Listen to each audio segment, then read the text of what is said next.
Hoje a gente vai mergulhar a fundo em uma obra que é gigante, um livro monumental da nossa literatura, que é tão pesado na balança quanto no seu significado cultural.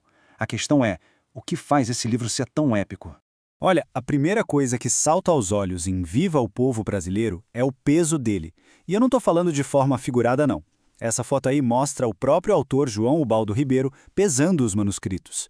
Isso leva a gente a uma pergunta inevitável: que tipo de história precisa de tanto papel, de tanto peso? Pode acreditar, esses 6 quilos todos não são por acaso não. É uma declaração de intenções do autor. Vamos entender o que está por trás dessa ambição de criar um desafio de 6 quilos. E a resposta do próprio João Ubaldo para isso era a coisa mais simples do mundo. Eu queria escrever um livro grande. Mas o grande aqui, como a gente vai ver, vai muito, mas muito além do número de páginas. É sobre a escala, o fôlego e a alma da história que ele se propôs a contar. É que a ambição dele não era só fazer um livro comprido. Era outra coisa. Era algo épico. E para isso, ele tinha um espelho, um norte bem claro na cabeça. O lance é o seguinte: o objetivo era criar um épico nacional.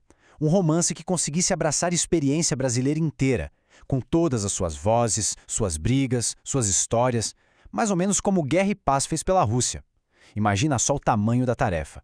Só que para dar conta de um projeto desses, ele precisava de uma ferramenta narrativa à altura. E isso significou, basicamente, chutar o balde de uma regra de ouro da literatura clássica. Então, pensa assim. A maioria dos romances que a gente conhece usa uma coisa que os críticos chamam de univocidade. O que é isso? É basicamente uma voz só, um narrador estável que pega na sua mão e leva pela história do começo ao fim. Mas como é que se conta a história de um país inteiro, de um povo inteiro, com uma única voz? É aí que o João Ubaldo faz a grande virada. Ele joga essa voz única pela janela e, no lugar, ele coloca um coro caótico, barulhento, de muitas vozes. A história do Brasil para de ser contada por alguém de fora e passa a ser vivida por um monte de gente ao mesmo tempo. Gente que muitas vezes nem concorda entre si.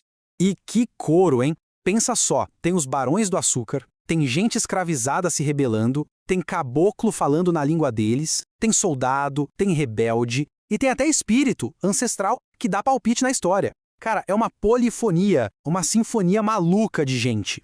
Ok, mas aí fica a pergunta. Com tanta gente falando ao mesmo tempo, atravessando séculos de história, como é que ele amarra tudo isso para não virar uma bagunça? A resposta está no núcleo mágico do livro, numa ideia que atravessa todas as vidas. O fio que costura essa colcha de retalho gigante é uma personagem muito especial. Uma alminha, um conceito que vem direto do nosso folclore.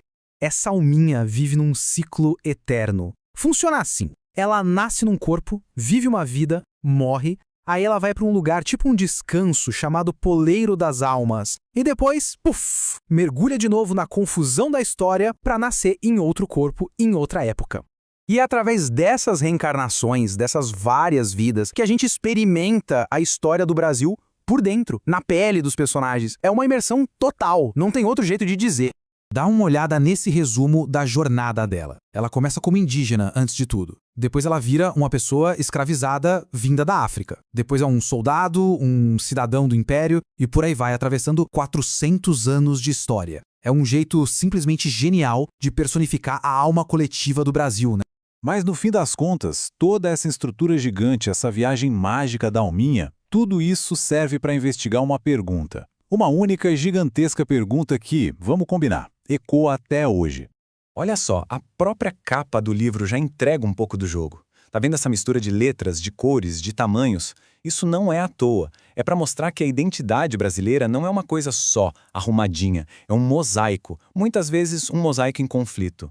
Isso nos joga direto na pergunta central do livro. A pergunta que talvez seja o coração de tudo e que ressoa com uma força absurda. O povinho alguma hora vira povo e ganha respeito? Essa distinção entre povinho e povo é a chave de tudo. Pensa assim: povinho, no livro, é essa massa de gente esquecida, oprimida, sem voz. Já povo é a ideia de nação, uma nação unida, com respeito, com soberania.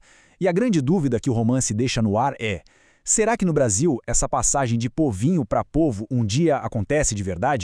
No final, ao dar o microfone para tanta gente que a história oficial esqueceu, o livro faz muito mais do que só contar a história do Brasil. Ele pergunta quem é que tem o poder de contar essa história. E a reflexão que fica para a gente é essa, que é fundamental. Se uma nação é feita das histórias que a gente conta, quem afinal tem o direito de ser o narrador?